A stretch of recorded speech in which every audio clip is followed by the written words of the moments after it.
Video like जरूर कर लीजिए और ऐसे वीडियो लगातार फ्री में पाने के लिए चैनल को तुरंत सब्सक्राइब कर लीजिए और बेल आइकन को जरूर टैप कर लीजिए ताकि आगे भी सारे वीडियो आपको मिलते रहे। यूट्यूब में फॉलो करते हैं तो प्लीज ये वाला फ्री टेलीग्राम चैनल जरूर ज्वाइन कर लीजिएगा। सारे नोटिफिकेशन सारे अपडेट यहीं पे आते हैं, ध्यान रखिए। नमस्कार दोस्तों, स्वागत है आपका वनडे एग्जाम्स बाई ज्ञान सर के इस यूट्यूब चैनल पर। साथियों, आज की इस वीडियो में हम लोग यूपी जीके के डे 2 का डिस्कशन करेंगे। डे 1 में हम लोगों ने सामान्य से चीज़ों को देख रखा था कि उत्तर प्रदेश की बाउंड्री किस प्रकार से थी, उत्तर प्रदेश का विस्तार किस प्रकार से, जिलों की संख्या कैसी थी, जो कि आप यहाँ मैप पर भी देख सकते हैं। तो अब आगे बढ़ेंगे आज की क्लास में। देखिए, इससे पहले एक ज़रूरी सूचना है दोस्तों, अगर आपने लेखपाल को टारगेट किया है और आप उसकी कंप्लीट प्रिपरेशन करना चाहते हैं तो आप प्ले स्टोर से ज्ञान सर एजुकेशन एप्लीकेशन इंस्टॉल करके कंप्लीट बैच को ज्वाइन कर सकते हैं, या फिर आप इनमें से किसी भी नंबर पर कॉल या व्हाट्सएप करके भी कोर्स की जानकारी ले सकते हैं। साथियों, ये ज्ञान सर का व्हाट्सएप नंबर है, आप यहाँ से व्हाट्सएप के माध्यम से जानकारी प्राप्त कर सकते हैं। चलिए दोस्तों, अब बढ़ते हैं आगे अपने क्लास में। अंग्रेजी शासनकाल से उत्तर प्रदेश के अलग अलग नाम क्या रखे गए थे। तो 1775 से लेकर 1833 तक उत्तर प्रदेश को बंगाल प्रेसिडेंसी अर्थात प्रेसिडेंसी ऑफ फोर्ट विलियम के अधीन रखा गया था। तो ये सीधा सा पॉइंट है, आपको याद रहेगा, याद रखिएगा कि 1775 से लेकर 1833 तक उत्तर प्रदेश को रखा गया था प्रेसिडेंसी ऑफ फोर्ट विलियम का ये, या फिर बंगाल प्रेसिडेंसी का ये, इसके अधीन रखा गया था। 1834 में क्या होता है, इसको प्रेसिडेंसी ऑफ बंगाल से अलग किया जाता है, प्रेसिडेंसी ऑफ फोर्ट विलियम से अलग किया जाता है और सर चार्ल्स थियोफिलस मेटकॉफ के अधीन कर दिया जाता है। देखिए यहाँ पे डेट भी लिखा है कि 14 नवंबर 1834 को मेटकॉफ के अधीन इसे कर दिया जाता है। इसका मुख्यालय एवं राजधानी इलाहाबाद किया गया। तो ये भी पॉइंट याद रखिएगा कि 1834 में उत्तर प्रदेश की राजधानी इलाहाबाद बनाई गई। इस प्रांत का नाम आगरा प्रेसिडेंसी कर दिया गया, और जो इसका नाम होता है, नाम क्या कर दिया जाता है, आगरा प्रेसिडेंसी कर दिया जाता है। ठीक, ये सब कहानी हो रही है 1834 में। फिर 1836 में क्या होता है कि इस प्रांत को जो मेटकॉफ के अधीन किया गया था 14 नवंबर को, इसको अलग कर दिया जाता है 1 जून 1836 को और लेफ्टिनेंट गवर्नर के अधीन कर दिया गया। मतलब 1836 में इसको क्या किया जाता है, मेटकॉफ मतलब जो गवर्नर होते हैं इनसे अलग करके लेफ्टिनेंट गवर्नर के अधीन कर दिया गया और इसका नाम नॉर्थ वेस्टर्न प्रोविंसेस रखा गया। देखिए नाम क्या हो गया, पहले आगरा प्रेसिडेंसी था, अब इसका नाम हो चुका है नॉर्थ वेस्टर्न प्रोविंसेस रखा गया। इसकी राजधानी इलाहाबाद से बदलकर आगरा कर दी गई। देखिए सबसे पहले राजधानी क्या बनाई गई, इलाहाबाद बनाई गई। इसके बाद इलाहाबाद से राजधानी बदलकर आगरा कर दी गई। इसके बाद देखिए 1856 में अवध अंग्रेजी राज्य में मिला लिया गया और major general James Outram chief commissioner 1 फरवरी 1856 के अधीन रखा गया। यहाँ पे देखिए 1856 की बात करेंगे तो 1856 के समय में डलहौजी की राज्य हड़प नीति चल रही, जिसको कि व्यापकत सिद्धांत भी कहा जाता है। तो आपने देखा होगा, इतिहास में पढ़ा होगा कि 1856 में अवध के ऊपर, अवध मतलब उत्तर प्रदेश के ऊपर कुशासन का आरोप लगा करके जो अंतिम बादशाह होते हैं वाजिद अली शाह, उनको क्या किया जाता है कि वहां पे कुशासन का आरोप लगाया जाता है और उनके आगे उनकी पत्नी और उनके पुत्र को बादशाह का दर्जा नहीं दिया जाता है और अवध को क्या किया जाता है कि अंग्रेजी राज्य में मिला लिया जाता है और कमिश्नरी क्षेत्र घोषित कर दिया जाता है। तो इसी का यहाँ पे जिक्र किया गया कि अवध को अंग्रेजी राज्य में मिला लिया गया, मतलब उत्तर प्रदेश को अंग्रेजी राज्य में मिला लिया गया और चीफ कमिश्नर के अधीन इसको कर दिया गया। चलिए आगे बढ़ते। 1858 में इस प्रांत की राजधानी आगरा से बदलकर पुनः इलाहाबाद स्थानांतरित की गई। देखिए सबसे पहले 1834 में इलाहाबाद राजधानी बनाया गया था, 1836 में कहाँ कर दिया गया, आगरा कर दिया गया, लेकिन फिर 58 में वापस से क्या करते हैं कि पुनः इलाहाबाद कर देते हैं। इसके बाद देखिए 77 की कहानी क्या, अवध के जिले नॉर्थ वेस्टर्न, देखिए अवध के जिले नॉर्थ वेस्टर्न प्रोविंसेस में मिला दिए गए और इसका नाम बदलकर नॉर्थ वेस्टर्न प्रोविंसेस एवं अवध रखा गया। मतलब 1877 में क्या होता है कि अवध के जो जिले बचे रहते हैं उनको क्या किया जाता है कि नॉर्थ वेस्टर्न प्रोविंसेस में मिला दिया जाता है और दोनों का नाम बदल करके क्या रख दिया जाता है, north western provinces and Awadh. ये नाम कब रखा जाता है, 1877 में। फिर 1902 में क्या होता है कि इस प्रांत का नाम बदल करके United provinces of Agra and Awadh रखा गया। देखिए नाम कितना बदला जा रहा है, 1902 में इसका नाम क्या रख दिया गया, United provinces of Agra and Awadh.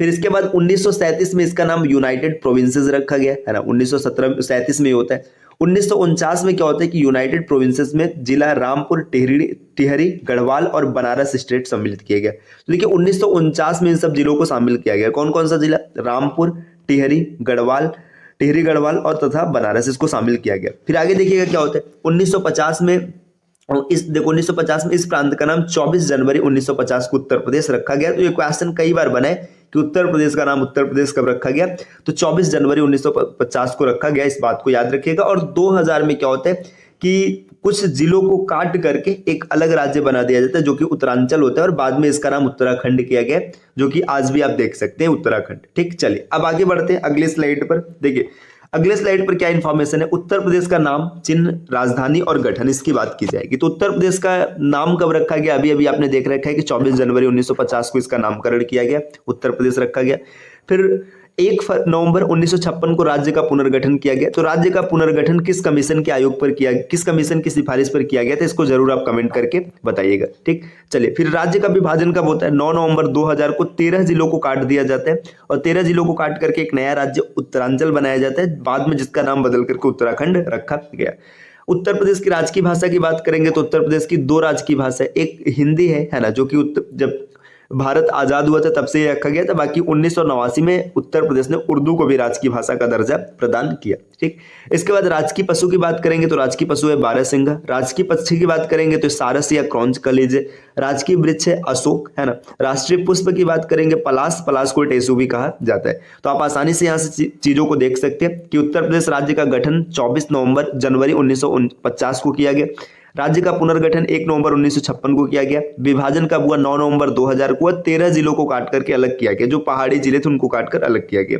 राजकीय भाषा हिंदी और उर्दू है ना। ये पॉइंट कई बार वनडे एग्जाम में पूछा गया है कि किस समय या किस सन में उर्दू को शामिल किया गया था, तो 1989 याद रखिएगा। राजकीय पशु बारहसिंगा है। पक्षी की बात करेंगे सारस या क्रॉन्च हो गया। राजकीय वृक्ष अशोक है और पुष्प क्या है, पलाशु। चलिए और आगे बढ़ते हैं। देखिए राजकीय चिन्ह की अगर बात की जाए तो चिन्ह क्या है, एक ऐसे वृत्त बना रहेगा जिसमें 2 मछली होगी, एक तीर धनुष होगा। आपने कई बार देखा होगा उत्तर प्रदेश का राजकीय चिन्ह ऐसे एक सर्कल बना रहता है ना। फिर वृत्त में क्या होता है, एक मछली मतलब दोनों तरफ मछली रहता है, इसके बाद तीर धनुष रहता है। आपने ऐसा सर्कल जरूर देखा होगा, ऐसे यहाँ पे तीर बना होता है, धनुष रहता है, इधर मछली रहती है और इधर मछली रहती है। तो आपने ऐसा सर्कल देखा होगा। ठीक, चलिए इसके बाद और भी आगे बात करेंगे तो राजकीय खेल की अगर बात करेंगे तो उत्तर प्रदेश का राजकीय खेल है हॉकी। ठीक, अब यहाँ पर चीजों को चित्र के माध्यम से दिखाया गया, देखिएगा यहाँ पे समझने का प्रयास कीजिएगा। देखिए यहाँ पे राजकीय वृक्ष है, तो यहाँ पे देखिए अशोक का वृक्ष है, आप इसको देख सकते हैं। यहाँ पे सीता अशोक लिखा है, मतलब अशोक का वृक्ष है। देखिए राजकीय पुष्प ये पलाश है, आप इसको देख लीजिएगा, है ना। यहाँ पर देखिए बारहसिंगा है, ये राजकीय पशु है। सारस है, ये राजकीय पक्षी है ना। तो चलिए अब बात करते हैं आगे भौगोलिक स्थिति के बारे में, उत्तर प्रदेश की भौगोलिक स्थिति क्या है। देखिए इसके बारे में हम लोगों ने पहले क्लास में भी कुछ चर्चा कर रखा है, आज भी देखते हैं। इसके क्षेत्रफल की बात करेंगे तो 2,40,928 वर्ग किमी है। भारत के कुल क्षेत्रफल का लगभग 7.33% है ना। क्षेत्रफल की दृष्टि से उत्तर प्रदेश भारत का चौथा सबसे बड़ा राज्य है। उत्तर प्रदेश से बड़े राज्य है राजस्थान, मध्य प्रदेश और महाराष्ट्र, ये हम लोगों ने पीछे की क्लास में पढ़ रखा है।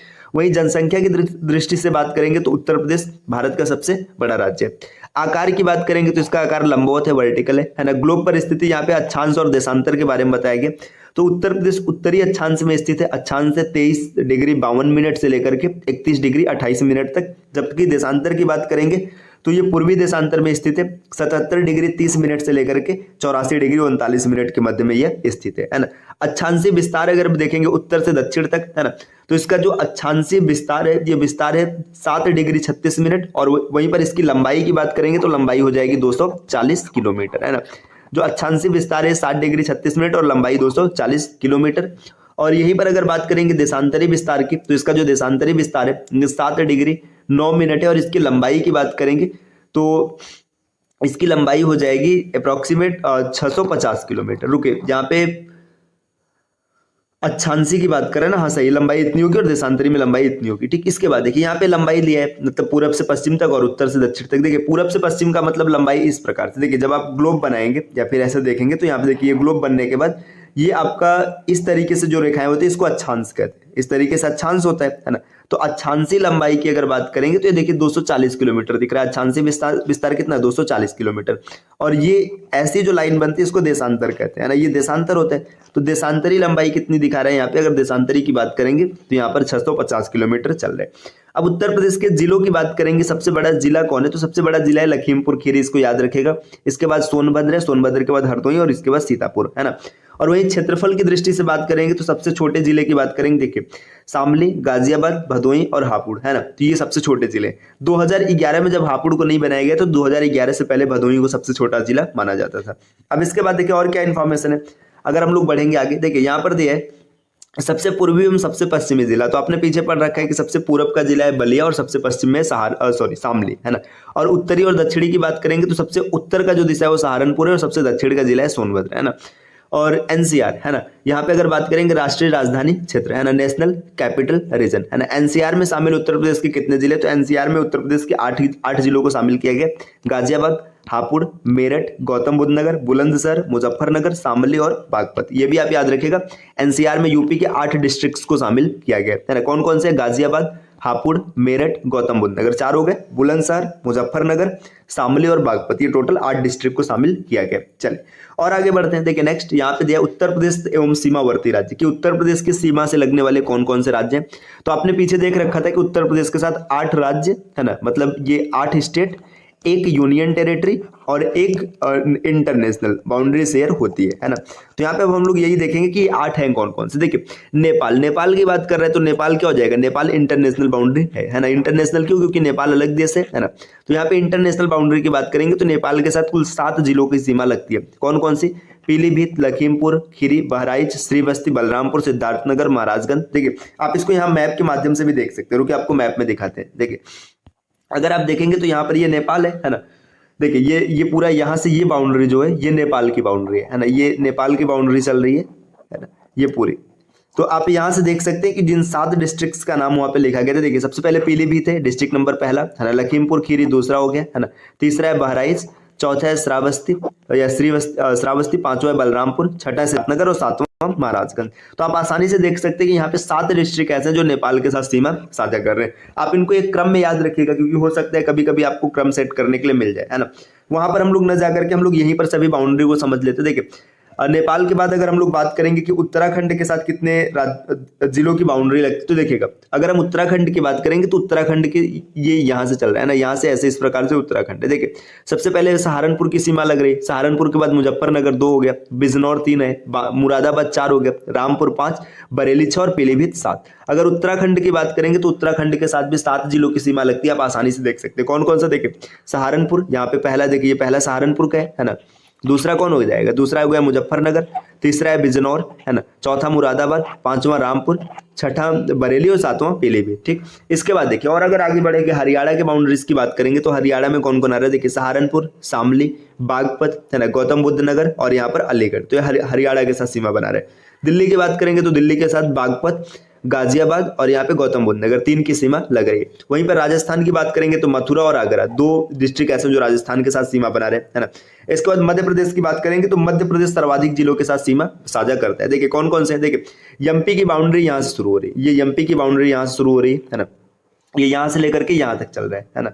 तो अगर एमपी की बात करेंगे तो एमपी में कौन कौन आ रहा है। देखिए ये आगरा आ रहा है ना, इटावा हो गया, जालौन, झांसी, ललितपुर है ना। इसके बाद देखिए महोबा, बांदा, चित्रकूट और प्रयागराज, मिर्जापुर, सोनभद्र। काउंटिंग अगर आप करेंगे 1 2 3 4 5 6 7 8 9 10 11, तो 11 डिस्ट्रिक्ट के साथ मध्य प्रदेश की सीमा बनती है, जो कि सर्वाधिक है, सबसे ज्यादा है। इसके बाद अगर छत्तीसगढ़ की बात करेंगे तो छत्तीसगढ़ के साथ सिर्फ सोनभद्र सीमा बनाते हैं। और झारखंड के साथ कौन कौन सीमा बनाते हैं, यहाँ पर भी सिर्फ सोनभद्र बनाते हैं।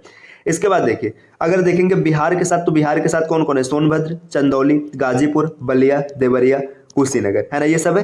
तो आप आसानी से यहाँ पे देख सकते हैं कि कहाँ कहाँ से डिस्ट्रिक्ट लग रहा है ना। सबसे ज्यादा मध्य प्रदेश बनाता है, इसको याद रखिएगा। और यहाँ पे सोनभद्र के बारे में एक डेटा और याद रखिएगा कि सोनभद्र यूपी का इकलौता ऐसा जिला है जो 4 राज्यों के साथ सीमा बनाता है। देखो 4 राज्य कौन कौन से, यहाँ पर आप देखेंगे तो एमपी के साथ सीमा बना रहे, एमपी के साथ बना है, फिर यहाँ पर छत्तीसगढ़ के साथ बना है ना, छत्तीसगढ़ के बाद झारखंड के साथ बना और वापस से बिहार के साथ बना है ना। इकलौता ऐसा जिला है जो इनके साथ सीमा बनाते हैं। ललितपुर के बारे में एक डेटा याद रखिएगा, ललितपुर मतलब तीनों तरफ से किससे गिरा है, तीनों तरफ से एमपी से गिरा है। देखिए इधर से भी एमपी है, इधर से भी एमपी और इधर से भी एमपी है। ठीक, चलिए अब आगे आते हैं अपने वापस से स्लाइड पर है ना। यहाँ पे डिस्ट्रिक्ट में मतलब यहाँ पे हम लोगों ने पूरा देख रखा है कि बॉर्डर किस प्रकार से लगते हैं।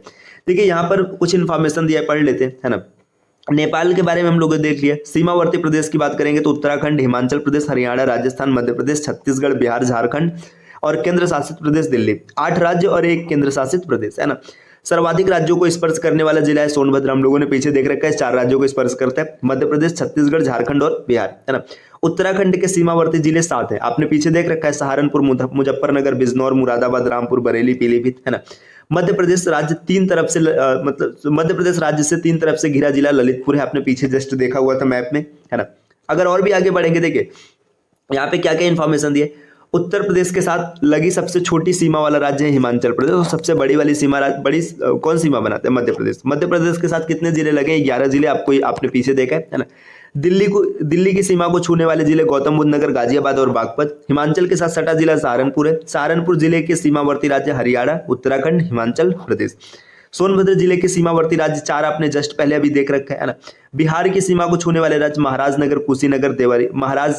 कुशीनगर, देवरिया, बलिया, गाजीपुर, चंदौली और सोनभद्र। सोनभद्र की कहानी आप याद रखिएगा, सबसे ज्यादा एसटी इसी डिस्ट्रिक्ट में है ना। मध्य प्रदेश की अगर जिलों की बात करेंगे तो कुल 11 जिले हैं। सोनभद्र, मिर्जापुर, आगरा, इटावा, जालौन, झांसी, ललितपुर, महोबा, बांदा, चित्रकूट और प्रयागराज। ठीक, वहीं पर छत्तीसगढ़ की बात करेंगे तो छत्तीसगढ़ के साथ सिर्फ एक राज्य की बाउंड्री लगती है, मतलब छत्तीसगढ़ के साथ सिर्फ एक जिला सीमा बनाता है, सोनभद्र, है ना। राजस्थान को मथुरा और आगरा टच करते हैं, है ना। हरियाणा की बात करेंगे सहारनपुर, शामली, बागपत, गौतम बुद्ध नगर, अलीगढ़ और मथुरा, है ना। उत्तर प्रदेश की पश्चिमी सीमा कौन कौन से? हरियाणा, राजस्थान और केंद्र शासित प्रदेश दिल्ली है। जबकि दक्षिण की ओर बात करेंगे तो मध्य प्रदेश और छत्तीसगढ़ है। उत्तर प्रदेश के सर्वाधिक जिलों को स्पर्श करने वाला जिला हरदोई। हरदोई का मतलब देखिए, हरदोई एक उत्तर प्रदेश का जिला है और ये टोटल 8 अलग अलग जिलों के साथ बाउंड्री बनाता है, तो ये भी याद रखिएगा, अच्छा पॉइंट है ना। बदायूं से उत्तर प्रदेश के 7 जिले स्पर्श करते हैं। देखिए हरदोई और बदायूं, ये 2 डेटा याद रखिएगा, हरदोई और बदायूं। हरदोई की बात करेंगे तो हरदोई को कितने जिले टच करते हैं? 8, और जबकि बदायूं को 7। ठीक, चलिए ये क्लियर हो गया। अब हम लोग आगे बढ़ेंगे, देखेंगे वन डिस्ट्रिक्ट वन प्रोडक्ट कि एक जिला और एक उत्पाद के बारे में उत्तर प्रदेश के कुछ प्रमुख उत्पादों की बात करेंगे।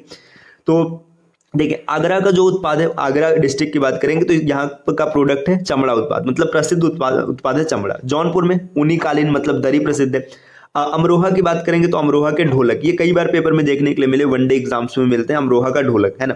जबकि झांसी में सॉफ्ट टॉयज मतलब जो मुलायम खिलौने होते हैं उसकी बात है। अलीगढ़ के ताले, ये आपने कई संगीत के माध्यम, कई गानों में भी सुना होगा अलीगढ़ के ताले, है ना। और हार्डवेयर भी याद रखिएगा। कौसाम्बी में खाद्य प्रसंस्करण मतलब जो केला से बने हुए प्रोसेस्ड फूड होते हैं, ये काफी फेमस है ना। और यहाँ की बात करेंगे तो देसी घी यहाँ का प्रसिद्ध है। जबकि कन्नौज का इत्र, है ना, कन्नौज का इत्र मतलब परफ्यूम यहाँ का फेमस है। ठीक, इसके बाद और भी आगे बढ़ेंगे। देखिए आजमगढ़ की बात करेंगे तो आजमगढ़ में काली मिट्टी की कलाकृतियां ये प्रसिद्ध है। जबकि कुशीनगर में केला फाइबर उत्पाद मतलब ये प्रसिद्ध है।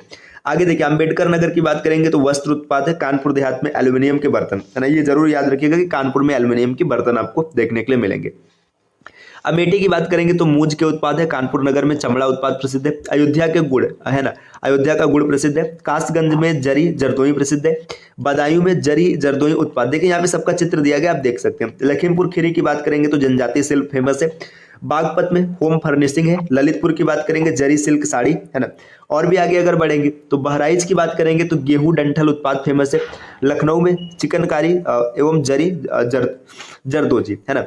जबकि बरेली में जरी जरदोजी फेमस है। महाराजगंज में फर्नीचर, है ना। बलिया में बिंदी प्रसिद्ध है, याद रखेगा। मेरठ में खेल की सामग्री मतलब जितने भी खिलौने होते हैं, खेल की सामग्री वहां के लिए प्रसिद्ध है। जबकि बस्ती से काष्ठ कला फेमस है ना। महोबा में गौरा पत्थर है। बलरामपुर में खाद्य प्रसंस्करण दाल की बात है ना। मिर्जापुर से कालीन फेमस है। भदोही से कालीन फेमस है मतलब कारपेट, है ना। मैनपुरी में तारकसी कला प्रसिद्ध है। इसके बाद और भी आगे बढ़ेंगे। देखिए यहाँ पर अगर देखा जाए तो बांदा की बात करेंगे तो सजर पत्थर शिल्प यहाँ पर है। मुरादाबाद में धातु शिल्प है। बिजनौर में काष्ठ कला। मथुरा में सैनिटरी फिटिंग मतलब जो नल वल की फिटिंग होती है। आगे देखिए बाराबंकी की बात करेंगे, वस्त्र के लिए फेमस है। मुजफ्फरनगर गुड़ के लिए फेमस है। अभी जस्ट आपने पीछे पढ़ा था कि अयोध्या भी गुड़ के लिए प्रसिद्ध है ना। बुलंदशहर सेरेमिक उत्पाद के लिए फेमस है। मऊ वस्त्र उत्पाद के लिए फेमस है। और भी आगे बढ़ते हैं। देखिए मऊ के बाद आगे बढ़ेंगे तो यहाँ पे देखिए चंदौली की बात करेंगे तो जरी जरदौजी के लिए प्रसिद्ध है। पीलीभीत बांसुरी के लिए प्रसिद्ध है ना, ये याद रखिएगा, है ना। इसके बाद आगे देखिए चित्रकूट लकड़ी के खिलौने के लिए प्रसिद्ध है। प्रयागराज में मूंज उत्पाद आपको ज्यादा मिलेंगे, है ना। देवरिया में आपको सजावट के सामान मिलेंगे। प्रतापगढ़ में खाद्य प्रसंस्करण आंवला का सामान मिलेगा, इसको याद रखिएगा, है ना। इसके बाद इटावा की बात करेंगे तो वस्त्र उद्योग के लिए प्रसिद्ध है। रायबरेली काष्ठ कला के लिए फेमस है ना। एटा की बात करेंगे तो एटा में क्या फेमस है, देखिए एटा में अगर आगे देखेंगे तो यहाँ पर आपको घुंघरू घंटी और पीतल के उत्पाद मिल जाएंगे। रामपुर में पैच वर्क मिलेगा आपको, है ना। इसके बाद फर्रुखाबाद वस्त्र छपाई के लिए प्रसिद्ध है ना। संत कबीर नगर ब्रॉसवेयर के लिए फेमस है। आगे बात करेंगे फतेहपुर में बेडशीट और आयरन फैब्रिकेशन वर्क्स ज्यादा चलते हैं। शाहजहांपुर में जरी जरदोजी चलता है। नेक्स्ट देखिए और भी आगे बढ़ेंगे, फिरोजाबाद में कांच के उत्पाद चलते हैं, तो आपने फिरोजाबाद की चूड़ियां जरूर सुनी होगी, है ना, कांच के प्रोडक्ट है। शामली की बात करेंगे, लौह कला फेमस है। इसके बाद गौतम बुद्ध नगर में रेजिमेंट गारमेंट फेमस है। सहारनपुर में बात करेंगे, लकड़ी पर नक्काशी सहारनपुर में है ना। गाजीपुर में जूट वॉल हैंगिंग फेमस है। श्रावस्ती में जनजाति शिल्प हो जाएगा। गाजियाबाद की बात करेंगे तो अभियांत्रिकी सामग्री, मतलब जितने भी इंजीनियरिंग से जुड़े सामान है गाजियाबाद के लिए प्रसिद्ध है ना। इसको देखिए, संबल में हस्तशिल्प ज्यादा वो है ना, मतलब यहाँ का जो मुख्य उत्पाद है ये हस्तशिल्प है। गोंडा की बात करेंगे तो ये खाद्य प्रसंस्करण, यहाँ पर दाल का चलता है ना। सिद्धार्थनगर में काला नमक चावल प्रसिद्ध है। इसके बाद गोरखपुर में टेराकोटा है ना, टेराकोटा भी कई बार पेपर में देखने के लिए मिला है ना, इसको याद रखिएगा। सीतापुर की दरी प्रसिद्ध है। इसके बाद हापुड़ में होम फर्निशिंग, सोनभद्र में कालीन है ना, कालीन के लिए देखिए भदोही, मिर्जापुर, सोनभद्र, ये सब याद रखिएगा है ना। आगे और बढ़ेंगे, हरदोई की बात करेंगे तो हरदोई में हैंडलूम है ना। सुल्तानपुर का संबंध है मूज उत्पाद से। हाथरस हींग के लिए प्रसिद्ध है ना। उन्नाव की बात करेंगे, जरी जरदोजी।